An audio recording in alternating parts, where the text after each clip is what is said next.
Good. Welcome everyone. Thanks for coming to our last day of the Tring Book Festival, our penultimate event.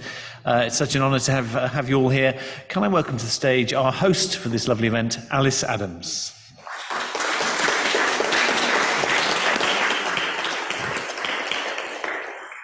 Hello, thank you so much for coming, everyone. I'm sure I am who you've come to see, so no, I am really absolutely delighted with the guest today. He is as lovely in person as he is online and on screen. Born and raised on the Isle of Lewis, which is the most northerly in the Outer Hebrides of Scotland. That's the island on the west-hand side, in case anyone doesn't know. He started sharing recipes and stories online, and they've been watched by about 28 million people. And he's been Scotland's best-selling cookbook author for the last 3 years.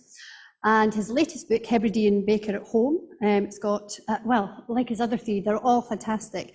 It's a mixture of traditional recipes, Scottish favourites, but each of them are much more than a cookbook. They're really a celebration of the Hebrides, and they just really make you want to go. They're all about the history, the folklore, the landscape, and the language as well. So yeah, without any further ado, I am very pleased to welcome Coinneach MacLeod.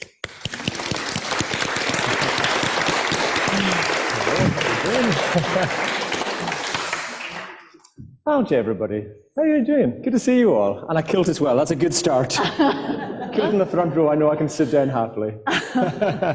So Coinneach, Fáilte, welcome. I'm not a Gaelic speaker myself, but welcome. So just to start off, how did you become the Hebridean Baker? What inspired you first to start sharing your recipes and your stories online? Well, it is a great story, actually. I always check first. This is mainly to check if I've got any cousins in the room, because that'll determine what stories I tell today. But who's been to the Outer Hebrides? That's a decent smattering. Who's been to the Isle of Lewis? Okay, we'll get a bit more niche now. Has anybody been to the area of lochs in Lewis on the way to... Who's been to my house?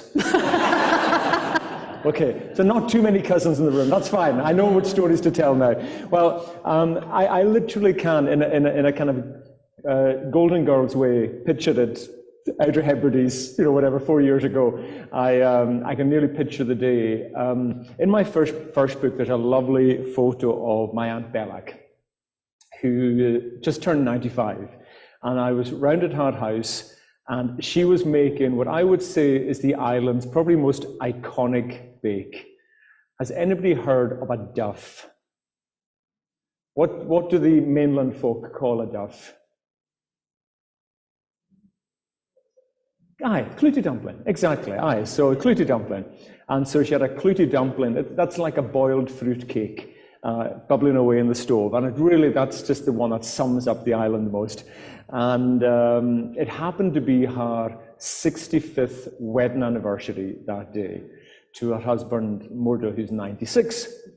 And she was telling me about the traditions and stories of kind of weddings in those days. And I thought to myself, do you know what? I don't want people on my island to forget these recipes and these stories, never imagining that they would resonate elsewhere. But so I started to make these wee videos, sharing them, making a recipe, and then maybe telling a story in English or in Gaelic, kind of over the recipe. And I was kind of plodding along, maybe 300 people would watch a video, or sometimes 1,000, which I thought was amazing. And then I think I made a ginger loaf, a nice ginger loaf.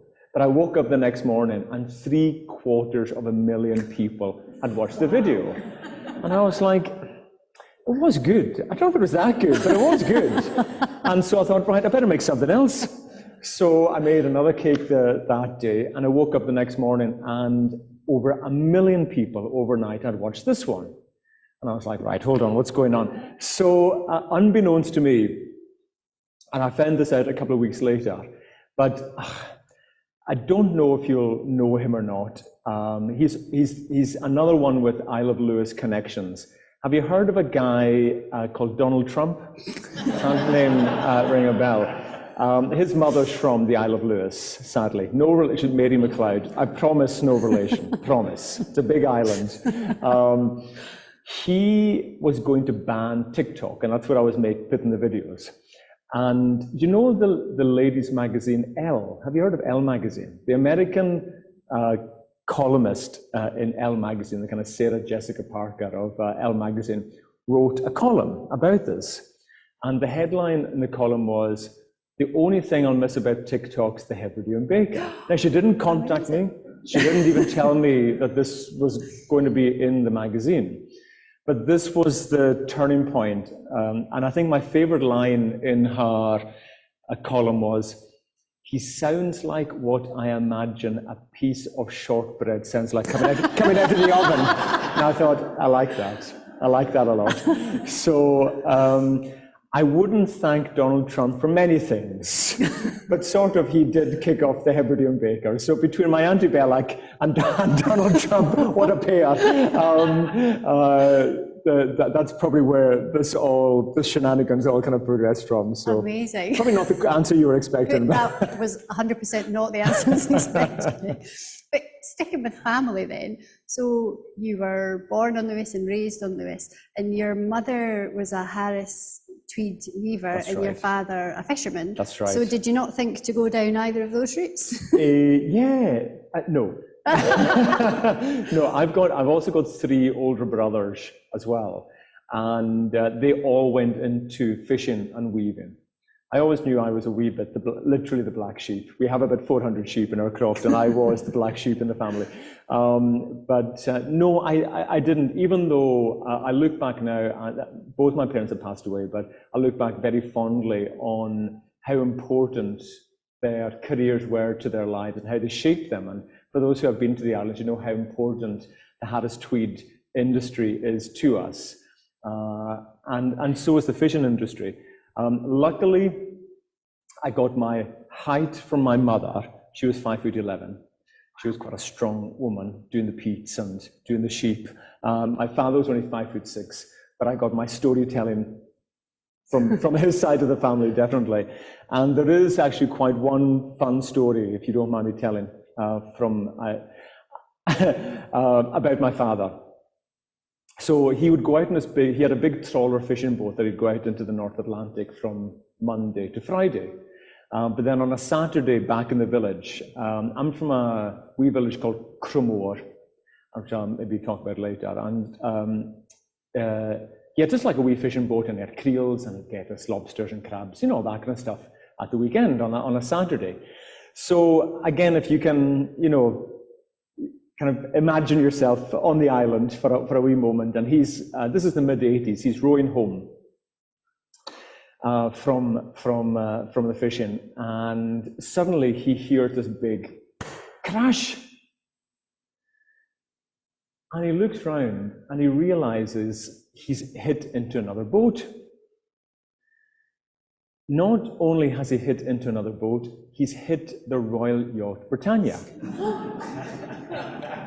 And who's leaning over the side? I have to stand up for this part of the story. Who's leaning over the side of the boat but the Queen and Princess Margaret?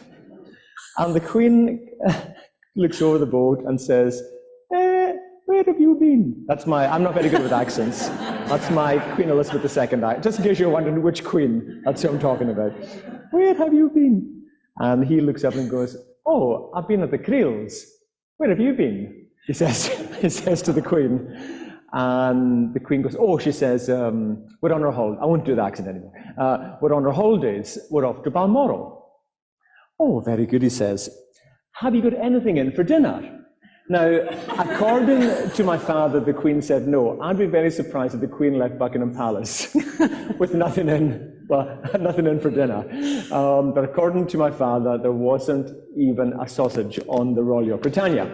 So he looks down at the boat and he says, well, I've got lobsters, I've got crabs, I've got all the shellfish. Would you like something for your tea? And Princess Margaret, who was there, you know those plastic things that you put this, you've all seen The Crown, you know. So she had one of those kind of smoking away. And so my father threw a rope to Princess Margaret, He filled the creel with the shellfish, and she pulled it up onto the deck, opened it out, and shucked it onto all the shellfish kind of running about on the deck. And then the Queen went,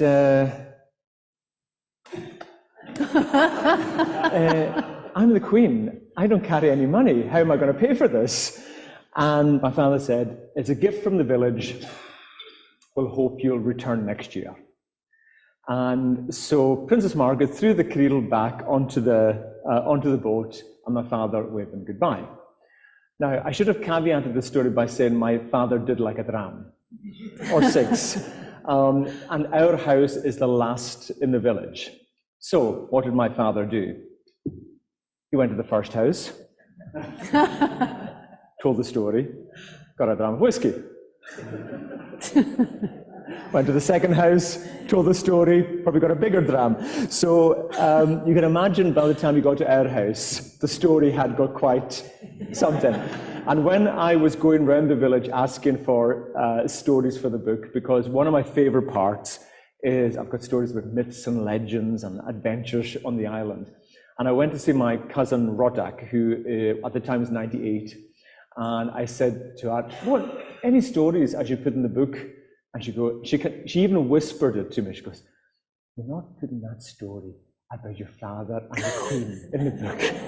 And I said, you tell me your version. Because I realized, depending on what house you went to, there was a different version of the same story. In her version, Prince Philip was on the boat as well. Oh. And he climbed off the Royal Yacht Britannia, climbed on my father's boat, he went for a spin. The best story, if you ever come and visit, if you go and see, we call her Big Chrissy, I won't tell you why, Big Chrissy's house at number 5.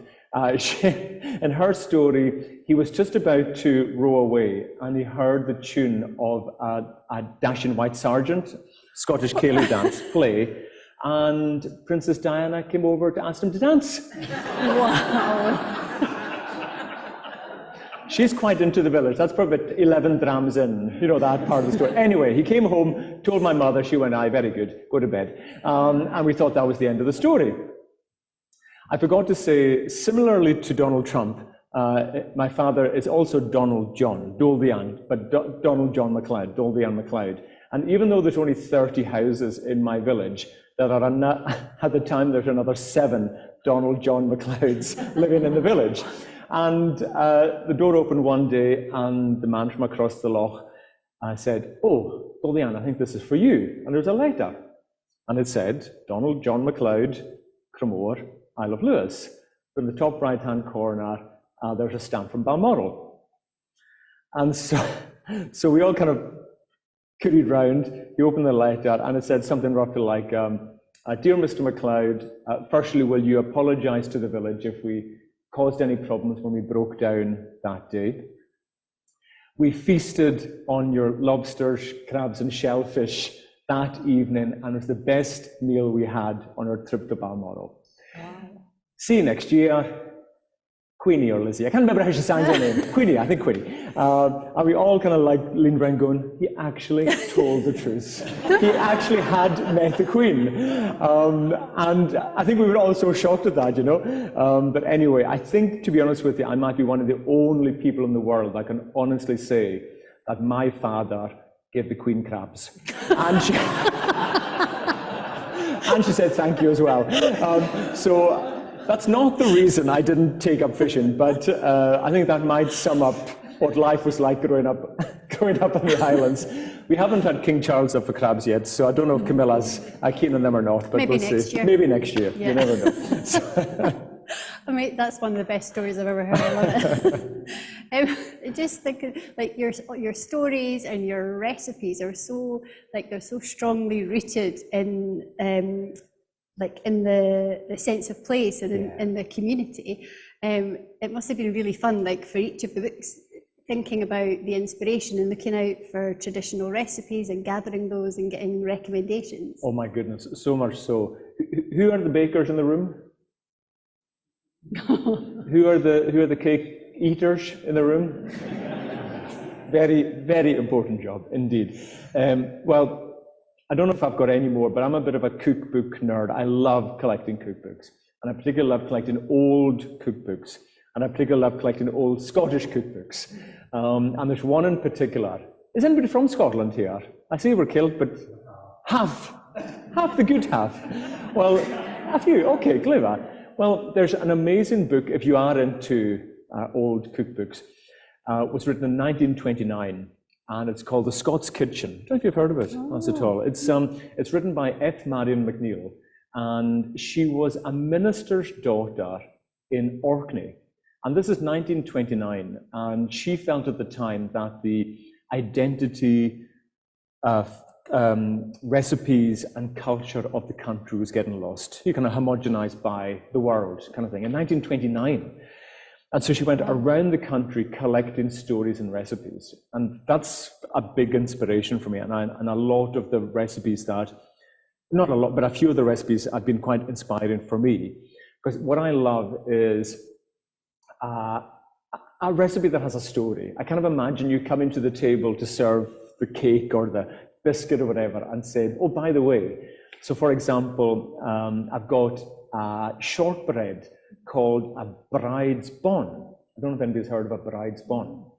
A bride's bon is a Shetland shortbread, and it's made by the mother of the bride on the day of her daughter's wedding. Because she's not got anything else to do. Because she hasn't got much else to do. Exactly. And it's a classic petticoat-tailed shortbread, but it's flavored with caraway seeds, which of course is very Nordic, but being Shetland, that makes a lot of sense. But as her daughter comes home from the wedding, she doesn't say, here's a lovely piece of shortbread. She walks over to her and she smashes it over her head. And it's very good luck if you're a guest at the wedding to catch a piece of the shortbread before it hits the floor. And you put it under your pillow for sweet dreams. And then if you wake up at 3 in the morning, you've got a piece of shortbread under your pillow. I think that's a pretty good idea anyway.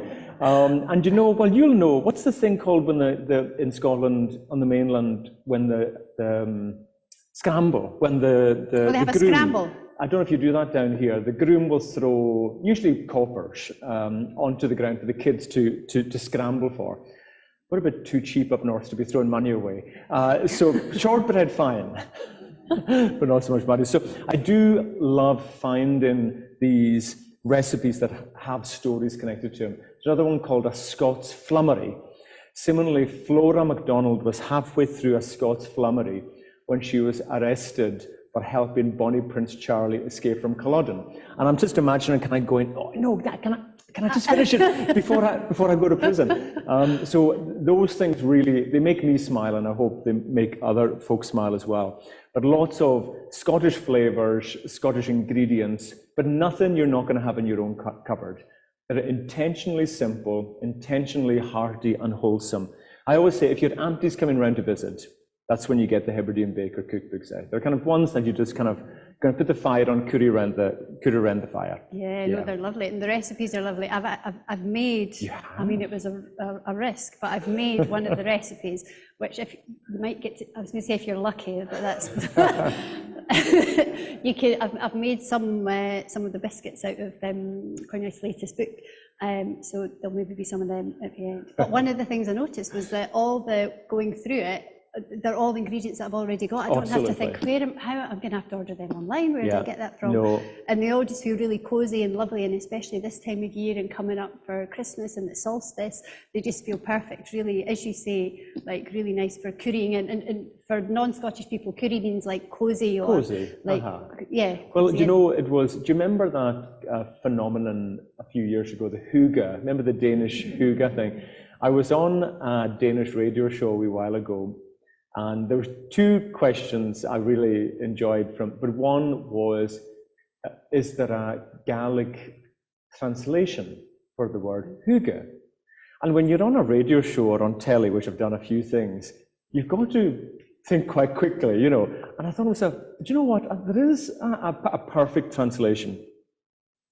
There's a Gaelic word called blas, which means warmth and contentment.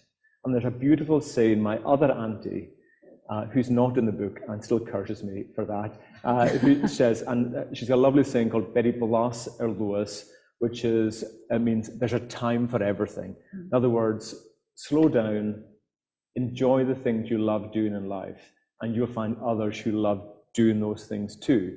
And I think that this lovely wee phrase really sums up these books. I always say, and this is a hint, by the way, you need 2 copies, one for the kitchen and one for the bedside table, because you need to read the stories and all those things before you go to bed. I do I like that kind of concept of hygge, that kind of currying in, I guess, that we say. So yeah, I think that does come across. I hope it does anyway. It definitely does. And like you say, it's so much more than a cookbook. It's so lovely to have all the Hebridean folklore and the stories and the history, and it's so much about just the landscape and being there comes across really strongly, and it really does just make you want to go. And I feel like you've done so much to encourage people to visit the Hebrides. So I don't know how you feel about the fact that it's great to have tourists come, but when they come in such numbers, and I guess that's happened a lot since COVID, that there's kind of, I know you've brought so many people to the Hebrides. There's challenges and there's benefits with tourism in such a rural area. Yeah, you're right. I think that's the same with everywhere, but we have somehow, and it's kind of amazing, we've sort of become a wee bucket list. You know how people want to go to Iceland or they want to go to the Galapagos. Outer Hebrides have kind of sort of gone into that, which is kind of quite cool. Because I think for the previous 20 years, when people said the Hebrides, they'd been to the Hebrides, they'd often meant Skye or Mull or Iona or Isla, which are amazing islands as well, and I love them to bits. But then you would say, did you get to Lewis or Harris? Oh no, that's so far away. It's too far away. That far. Anyway, that's another story. Do you recognise the name Donald Dewar? He was the first ever First Minister of Scotland. And on his first trip to Lewis after he became First Minister, there was, we call them a cailleach. A cailleach's a mature lady. She was out at her potatoes on the croft. And he walked up to her and said, don't you feel remote? And she went, remote from where? As if we were all craving being in Edinburgh. We don't think, Tring is quite remote when you're living in the Isle of Lewis, for example. So we don't think ourselves as being far away. We do want to live there. It's not a punishment. We are allowed to get the ferry, even on a Sunday these days, even though the ferry's been going for 10 years now on the island, on a Sunday, because before that you weren't allowed to leave or get to the island on a Sunday. But the minister, I try not to do it because the minister stands at the ferry with the Bible. Oh. I don't remember that part of the Bible telling you weren't allowed to get the ferry, but I always always go like that when I'm going past him. So I don't really like going on the ferry on a Sunday, but no, but it's a very special place, and yes, it does change with everywhere. Culture changes as integration happens. And one thing that, we are very proudly Scottish, being the Outer Hebrides, but we are different. We are culturally different. We sound different. Our language is different. So we do want to keep that element of uniqueness, because that's what people want to come and visit. That's what people want when they come. I would say one of our challenges is we're kind of catching up. We don't really have the infrastructure. Our roads are still single track roads. And you see these people who had obviously just hired their camper van in Inverness. And then they get off the ferry and they're like, and they have to reverse like a mile and a half to a passing place, So if you are coming up, it's amazing. It is amazing. Standing in a 5,000-year-old stone circle. I know many of you have been to the Coinneach stones if you visited, or going to the Black House village at Garran or Arnold Black House and learning how we lived not long ago, and all these experiences. This here is Scalpe Lighthouse in Glas, which is one of the most beautiful walks. It's only about a 5-mile walk there and back, but it's stunning on the island of Scalpe. Try and do that when we visit next. But I was very lucky with this book as well that I was over. Has anybody read Shuggie Bain. Yes, amazing book, isn't it? So, so there's a wonderful author called Douglas Stewart, and he's written 2 wonderful books recently, Shuggie Bain and Young Mungo, focused on Glasgow. But he has a real passion for the islands. And I got a text from my pal Margaret, who's actually in the Christmas chapter there. She just texted me going, "Are you still going to New York Tartan Week?" And I was going, "Yeah." She goes, she goes, "I hope you don't mind, I've given a pal of mine your number." Anyway, unbeknownst to me at the time, the pal was Douglas Stewart, okay? And so he texted and goes, "Oh, if you've got time, you know, would you fancy catching up for a cuppa?" Catching up for a cuppa with the best-selling author of Scotland, Ireland's pretty amazing. You know, he sold over 2 million copies of those 2 books. And we had a really great afternoon. We hung out, had a few drinks and stuff. And he was like, "I want to take you to my favorite bookshop." And the 2 of us did slightly go in like this. We were like, "Hey, hello, we've written 2 books." And you can see the woman behind the counter going, "Is that right?" And then she obviously realized who he was. Because the book was in the front window. And I was like, "That's Douglas Stewart." He was like, "That's the Hebridean Baker." Anyway, we then spent the whole day going around New York, going into bookshops doing this. Didn't expect to ever do that with Douglas Stewart. But he inspired me because he was so passionately talking about the islands. I thought, oh, maybe people would like that. So in the new book, I've got people like Douglas Stewart, Julie Fowlis, lots of amazing Scottish artists to give me their favorite wee nook or cranny in the Hebrides. And it's one of my favorite couple of chapters, just learning what they love about the islands and what brings them back or inspires them to go. So maybe you'll find a few wee places to go to on your trip. So lovely. And New York Tartan Week, that sounds crazy, but I guess I know that you are massive in Canada, because I think, this book was the Canadian bestseller? It was, yeah. Which is amazing. So, and I know you've done like a lot of book tours Yes. around North America. That must be quite interesting. It's bonkers. American book tours are absolutely insane. There's a couple of wonderful parts to it. One is their enthusiasm. It's amazing. It is amazing. Actually, there was a similar situation. My first one in February was in Washington, D.C., and it was in a theater, and I also had a wonderful host, and they went, "To the stage, please welcome the Hebridean Baker." And I was kind of behind, so I didn't know if there was 2 people who was there. And I walked out, and there literally it was sold out, 350. And again, I'm trying not to look at any demographic in the room, but I definitely do. In America, I have a very core demographic. If you're a lady, maybe in your 50s, from Kentucky, you quite like Outlander, and your great granny's from the Isle of Skye, I'm kind of, I'm kind of catnip kind of thing. So basically it was 350, women of that time. And I felt like Tom Jones. I walked in, they were like,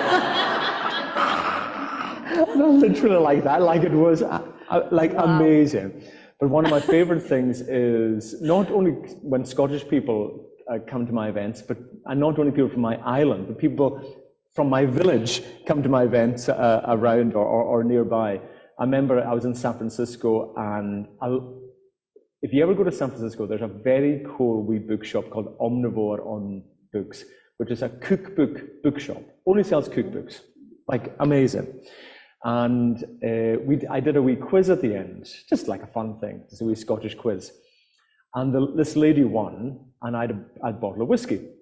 I said, "No, come up and get your prize." She goes, "Oh, no, better not." And I said, "No, come up." And I thought maybe she's in the AAs. I didn't want to push it too much. But she goes, no, I feel I had a bit of an advantage.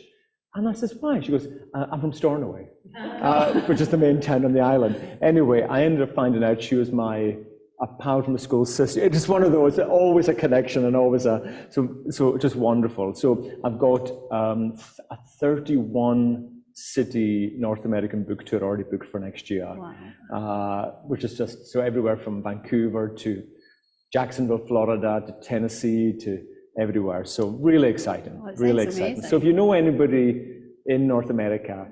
Do follow, like, my social media, Instagram's for if you go into Instagram, Hebridean Baker, then I'll post, where I'm going and all that kind of stuff. So if you know a bit in the US that might enjoy hearing an old man telling stories from Scottish stories, then please tell them to come along as well. So. And so speaking of family, you're not the most famous person in your family, would you say? we were talking about this earlier. The sheer devastation when Seamus, the Westie, doesn't come to my book events. I can even see it in some of your eyes, how heartbroken you're that he's not here. And I've even noticed I'm like Tolkien, I've got the trilogy now. I've noticed even on the front cover, Seamus is getting closer to the front, and they're pushing me further back in every one. But honestly, Seamus has unintentionally become the most famous dog in Scotland. Like, we can't go anywhere with him, and people just adore him. My other half, Peter, has his own gardening show on TV in Scotland, which of course Seamus, by the way, is the Gaelic for George. Westies, it's a contractual that all Westies have to have old men's names, in Gaelic or in English. So he's on the TV. It's hilarious. People just adore, and he's 15. So when you're 15, whatever that is, you're allowed to be grumpy. You know what I mean? I'm looking forward to that time in my life too. And Seamus is in his grumpy era at the moment, but everybody loves him. So I can't imagine you ever being grumpy.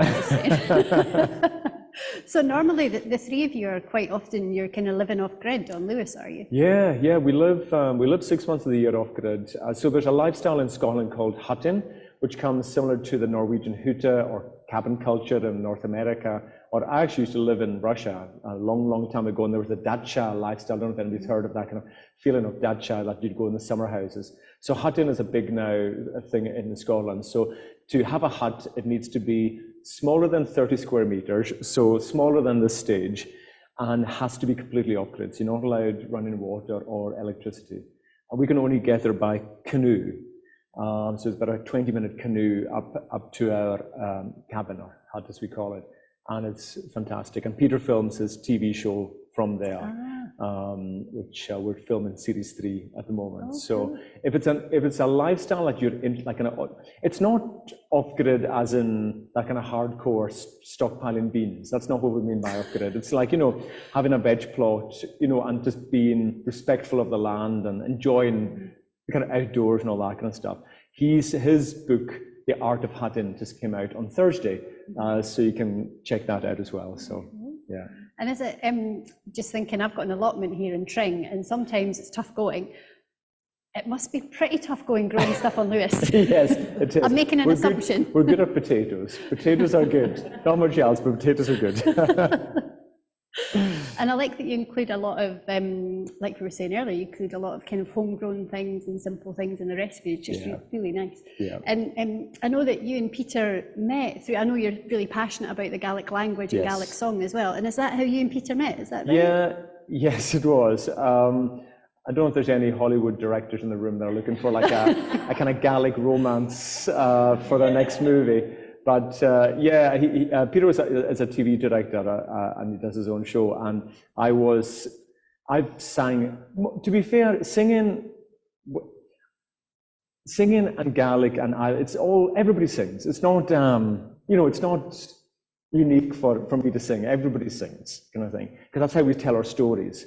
And so I was being filmed for a documentary about entering the Royal National Mont. Has anybody heard of the Royal National Mont? Oh, I can't wait for you all to come back to Scotland. God, such a great time. The Royal National Mont, it's a bit like the Eurovision Song Contest, but maybe less fireworks, more kilts, is the best way to describe it. And it's all in Gaelic, It's all in Gaelic. 2,000, usually about 2,000 Gaelic performers entering different types of Gaelic singing competitions. Myself and Peter, the year after we met, actually entered as a duet with a lovely Canadian Gaelic song called Talva and the Bain Gurima. And much to our shock, but definitely the shock of everybody in the audience, we won. Amazing. So we thought, oh, maybe we're good, but we'll enter again. So we entered the year after with a song called Bu Ollie Cleorge, a really good Cayley song, really right-to-tighty Cayley song. And we came second. Now, second is good because when you win, you've got to do all the formal things, go on the BBC and all that. When you come second, you just go to the pub.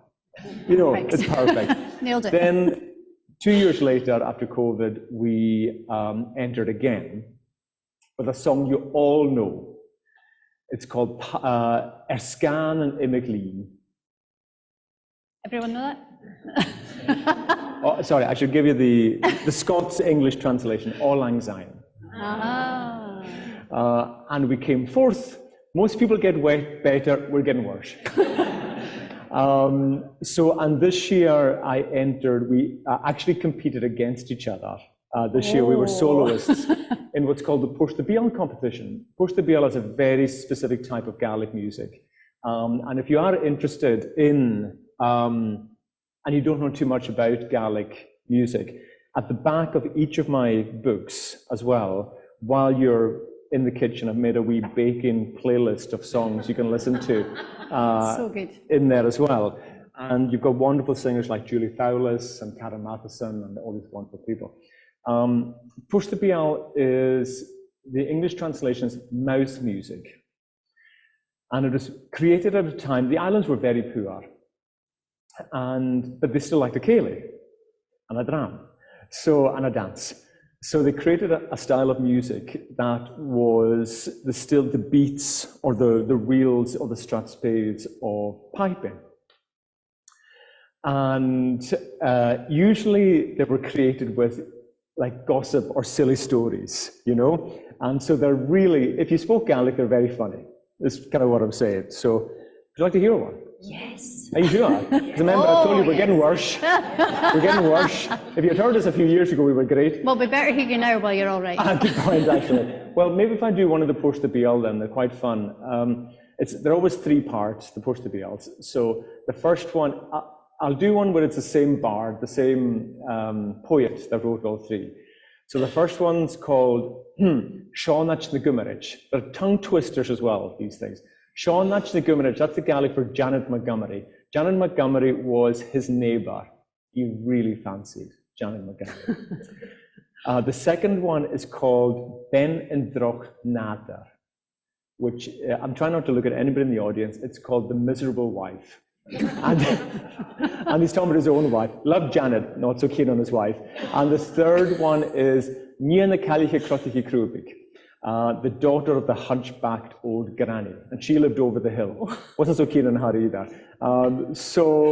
Yes, shall we? Yeah. No, it's a... Oh, you no. didn't get the word. Nobody wants to hear this. Well, okay. If you know, please join in.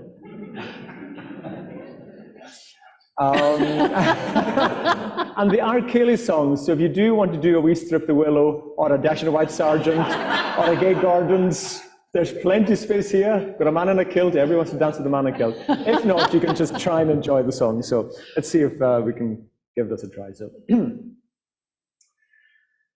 Coinneach na Gumarich gur báoch go Coinneach, Coinneach na Gumarich sa hula fair an tárar, Coinneach na Gumarich gur báoch go Coinneach, Coinneach na Gumarich sa hula fair an tárar, Saunna réir chunemi, chulami sa chunemi, Saunna réir chunemi na cúda van an Coinneach, Saunna réir chunemi, chulami sa chunemi, Graunna réir chunemi na cúda van an Coinneach, Coinneach na Gumarich gur báoch go Coinneach, Coinneach na Gumarich sa hula fair an tárar, Coinneach na Gumarich gur báoch go Coinneach, Coinneach na Gumarich sa hula fair an tárar, Saunna réir chunemi, chulami sa chunemi, Saunna réir chunemi na cúda van an Coinneach, Saunna réir chunemi, chulami sa chunemi, Graunna réir chunemi na cúda van an Coinneach.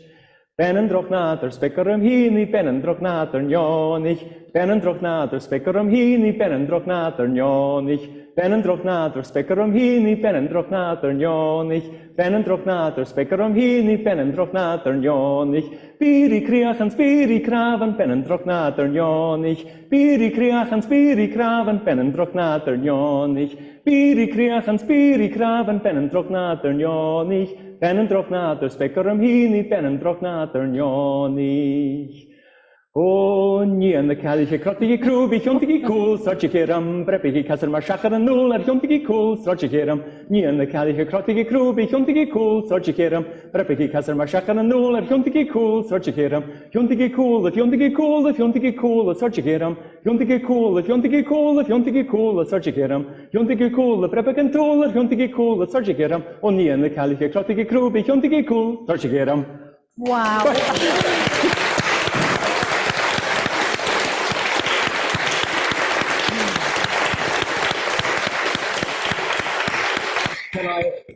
Amazing. Can I let you into a wee secret? You know how I said I entered that in this year's competition? I didn't tell you I came last. You know how I said I was getting worse? I really am. I came last with that this year. Well, you came first here. Thank you. But I'd already been booked to be on BBC Scotland that night. And I got to the studio and I was like, they're like, how did you get on? I was like, I came last. And you could see them kind of going, oh, it's fine. That's fine. I remember watching the show that day and go, they won't put me on. And they put me on. And very politely, the presenter was like, in the push to BL competition, not, Coinneach came last to that. I texted her, I go, thank you for not saying I came last. But there was good competition. It was a good competition this year. So. Oh, amazing. Thank you so much for treating us to that. Oh, It was you're a real, welcome. Hope you real enjoyed treat. it. It makes me want to go to the mod now. Well, it's in Oban next year. Oh. And they also call the mod the Whiskey Olympics because it's like, you know, it's an endurance race as well of how much whiskey you can drink in a week. So if you don't go for the singing, you can go for the whiskey. Exactly. I'm just conscious of time. I could talk to you absolutely all day or listen to you all day. By the way, certainly. Jeffrey Archer's not going to sing a Gaelic song to you. I'm going to say that to you. I'm going to say that to you. He's good. It's not that good.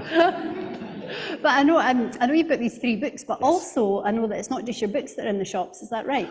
Yeah. Actually, you're right, actually. I don't know. I know they are available in England. Some, like, you know, I see like people in Windsor going to farm shops. Has anybody ever seen these or heard of these? So this is there's a wonderful bakery in the Outer Hebrides, the oldest bakery in the Outer Hebrides called Stag Bakeries, and they're wonderful. And if you ever go to Fortnum & Mason's or Harrods or Selfridges at Christmas, you're actually getting shortbread. You know those lovely tins and like the musical tins? The shortbread's made in the Outer Hebrides. Oh. They send all their tins up to the Outer Hebrides. They box them and send them back. The same ones that I work with to make these. It's a range of 6 different ones. There are 3 shortbreads: marmalade shortbread, whiskey shortbread, and heather honey shortbread. Beautiful. If nobody's ever tried heather honey, it's really distinctly different. They move the beehives into the heather during the blooming season. And the fragrance is so distinctive. And I get it from the Scottish Bee Company in Perthshire, and it's gorgeous. Yeah, gorgeous. It's really good for you as well, isn't it? A bit like Manuka honey, it's really beneficial. Absolutely. And then my oaties are mixed Scottish berry. They're my favorite. There's 8 in a box because I know I can eat 8 without blinking or swallowing or breathing. Chocolate and lemon and ginger. They're amazing. We'll need to speak to Mead Farm Shop and get them to get them in, I think. Yeah, I think so. So, yes, there's a couple there that I'll gift out later as well. Yes. So. Yeah. And yeah, just with these 3 books, I mean, they're just all so enjoyable and so lovely, and just the warmth of your personality really comes through in the books. What do you feel as a baker? What do you want people to be inspired to do or take away from your books? Well, I think I've got an amazing photographer that can make me go into the middle of the sea. And well, I had to wait. That only appears 1 hour a day that we reef. So we had to wait and then run, and you literally have to then jump off very quickly. So she gets me into some adventures, but then I think she really encapsulates what I want from the end. There's this beautiful photo of another great, amazing baker called Bella. She's on South Uist. And I think this photo, for me, just sums up everything I wanted the book to be about. She's mad as a box of brushes and deaf as a post. But we're sitting on the stone wall of her mother's house. And she's got the cake there. She's in the red wellies, I'm in the yellow wellies. It's just kind of everything I want the book to be about, that kind of warmth and storyline from the book. And as I said, people buy it for the photography, people buy it for the stories, people buy it for the recipes. Yeah, I think it's, I mean, I love it. And I think people at Christmas time would also love it. Because, you know, it's a long way for Santa to get to Lewis to come down. So it's probably easier to get them today. Yeah. Save Santa, you know, taking them down to Tring on the evening of the 24th. Thank you so much. Thank you, everybody. Should we ask the questions then? So I've had lots of time to ask Coinneach all the questions that I would like to ask, but does anyone have any questions that they would like to ask Coinneach? Easy questions. I think we've got a roving mic. Yeah, just so wait if you for the microphone to get to you. We have a virtual audience watching, so they need to hear. Hello, sir. Hello.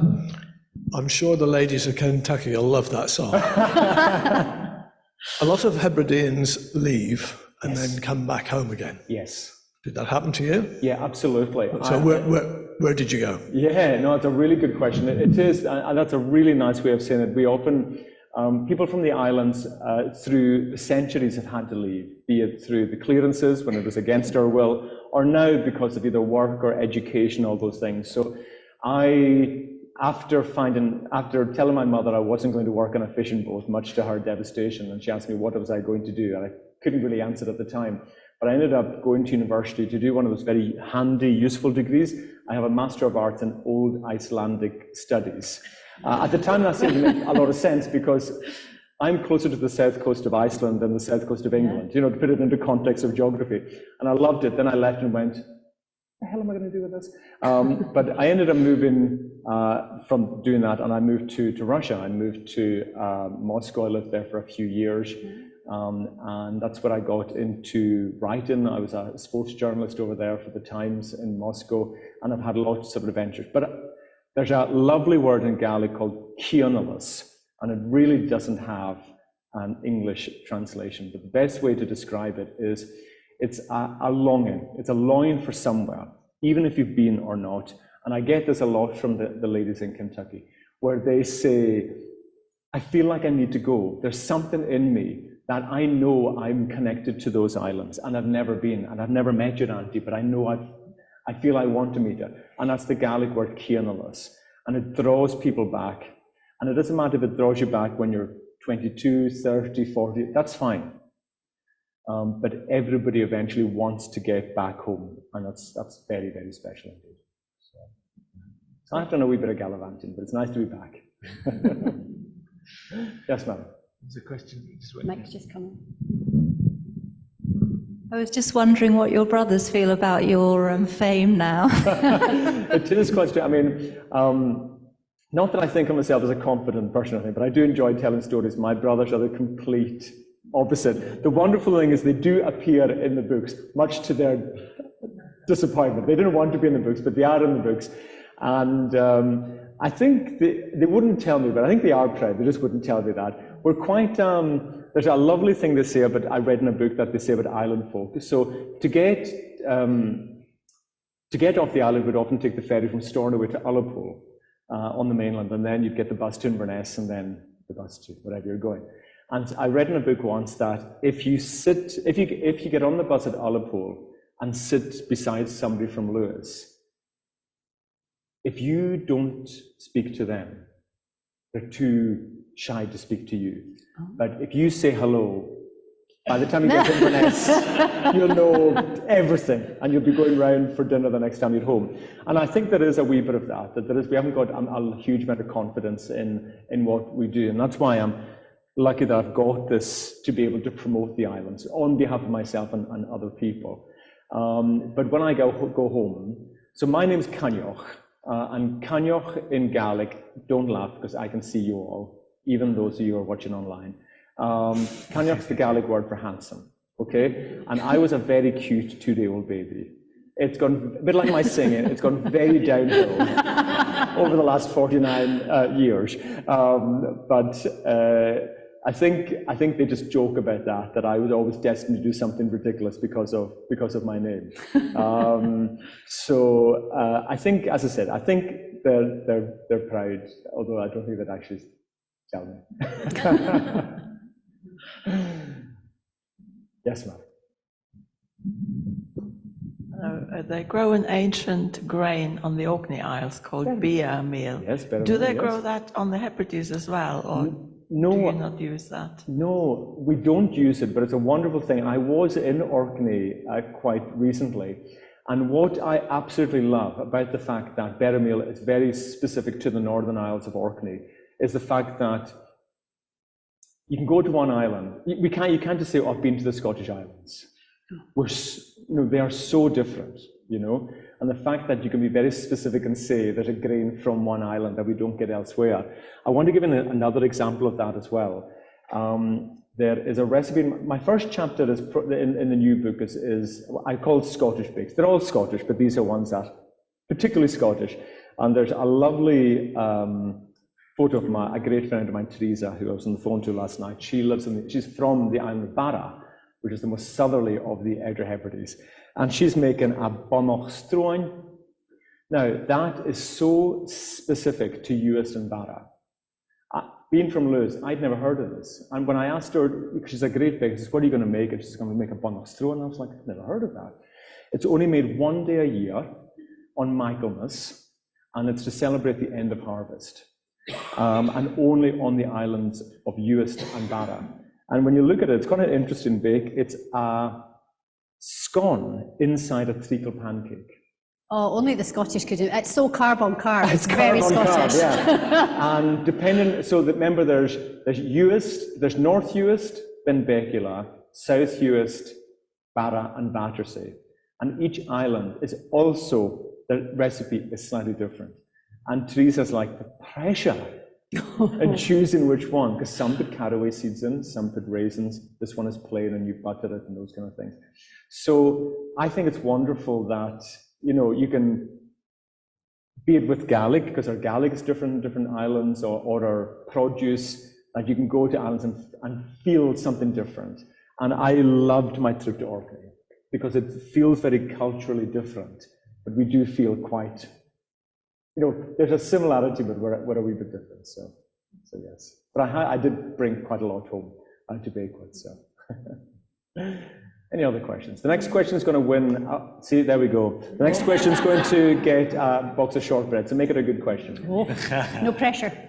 Can you tell us something about the population of the Outer Hebrides? Yeah. Going up, going down, or stabilized? Yes.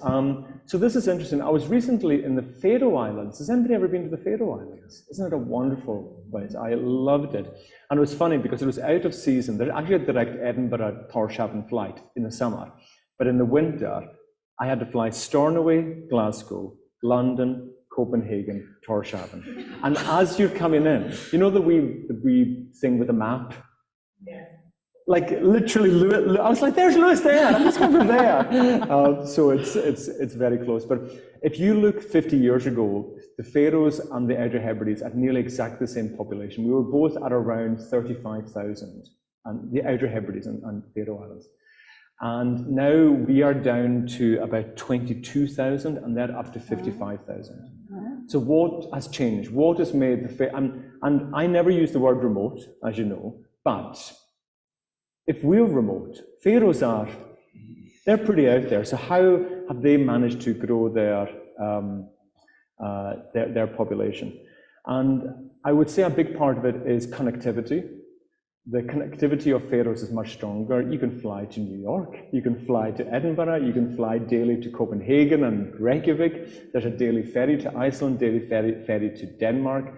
You walk off the plane, there's 11 inhabited islands. 10 of them are connected by undersea tunnels. Wow. Amazing. Everywhere has 5G. So investment. Investment is very important. And we are quite forgotten by a wee government a few miles away from you. That's it. They don't really think about the Outer Hebrides much when they're making plans, I guess. So we are very underfunded, and that does put people off. As I said, our roads are terrible. If we get 3G, we do a somersault. You know, it really is, our internet is terrible. So it's difficult for some people. And it's also aspirational for kids to leave. They see the bright lights and they go, you know, but people do come back.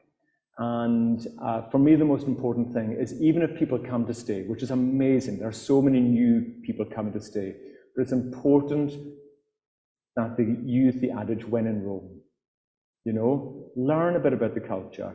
Appreciate that Sunday you've got to be very respectful on Sunday. You know, we used to have a Gaelic soap opera, and you know the kind of boom, boom, boom, EastEnders kind of end of the first episode. It was called Macha. The end of the episode, a woman from Glasgow moved up and she hung her washing out on a Sunday. And that was, I remember watching going, I was like, I can't wait for next Thursday to find out what happens. So to be respectful of our culture, of our language as well. You know, the language of Gaelic only has 60,000 people speak in our language. We have to keep it alive, and not in a historical way. I want to go to the co-op and speak to the woman behind the counter in Gaelic, you know? And that to me is very important. So we're small, but we're perfectly formed. So for that lovely question, enjoy some marmalade shortbread. So if we have time for 2 more very quick questions, then you get a wee gift to go along with those. So any other 2 final questions? Yes, Mark. And if anybody wants to put up their hand quickly for the next one, then we know where it's going next. What next? Do you feel you're reaching the end of your recipe searching and your friends and family's sort of patience with your questions, or are you still on that mission? Well, do you know what? On that Danish radio show, I was asked, is it difficult to come up with new recipes? Because I don't know if anybody fancies doing it. It's quite a lot of work making a cookbook, just throwing it out there. To get 75 recipes, usually starts at about 120. You have 120 ideas. And then you make them, and then you look at them and go, okay, tastes good, but looks rotten. There's always these decisions. Or you get the 120, then you have to shape them into 8 chapters, and then suddenly it's like, oh, that doesn't really fit into the story. It's all those kind of things. But actually, it's been no problem finding new recipes. My biggest challenge, I've never thought of myself as in any way a fashion diva, but people are obsessed with my Gensies, with my jumpers, right? And finding the pressure to find new jumpers is actually quite intense. So my new cookbook, I'm quite excited because there's a beautiful knitwear company in Scotland called Eribe. I don't know if anybody's heard of them. Okay, they're gorgeous. Okay. Normally a wee bit out of my price range, a poor wee Hebridean boy, but they're lovely. Ladies and men, they're based in Melrose. Check them out. You will literally want to order one on the spot. They're kind of Fair Isle, like the one on the kind of front cover of the book, that kind of lovely Fair Isle style. So Eribe knitwear. So yes, I feel more pressure on the knitwear than I do the bakes. But hopefully, I really hope this adventure continues. Like I really, really do, because it's been the most amazing thing. How lucky am I going around the world talking about the islands? Amazing. So you have the choice. You can have a dram of whiskey or some shortbread. What would you like? There you go. That means the final question gets you the dram of whiskey. And the final question, I'd like to ask a question. Oh, come on. Come on, sir. You're sitting there with a kilt, and you need a dram to go in the spot on. So what? Have you got a question? Are you more a sweet or savoury fan? Oh, that is an easy one for me. I have the sweetest tooth in the world. I just rush through my main to get to my desserts. Christmas particularly, each book has a big Christmas chapter in them. And Christmas for me is all about desserts. Desserts. I always have a minimum of 3 desserts. But I'll make a wee twist on that. And just to finish, full circle back to my auntie's clootie dumpling. Okay? So, a clootie dumpling is wonderful in so many ways, but it's a 3-day thing. Okay, clootie dumpling is for 3 days. Day 1, you slice it and have it with a cuppa. You have it as like an afternoon cake. Day 2, you have it more like a dessert. You covered it in custard or cream. But does anybody know what you do with a clootie dumpling on day 3? You fry it with bacon and eggs and black pudding. So good, so good. Spectacular. So most people on the island are trying to rush through day 1 and day 2 to get to day 3, because you can't really do it on day 1. It's not, it needs to be a wee bit, firmer, for it to go into the pan. But I'm salivating even thinking of it. But there you go. There's your wee dram for that wee question as well. So.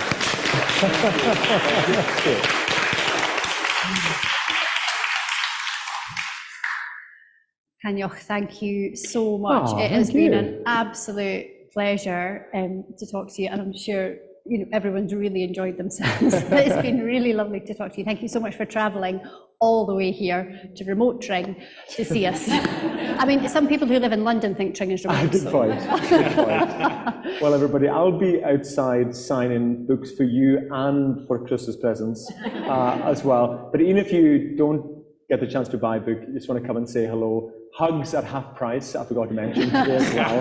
So just come up and say hello as well. But it's been fantastic. Thank you so much. Thank you. Good question as well. Thank you so much.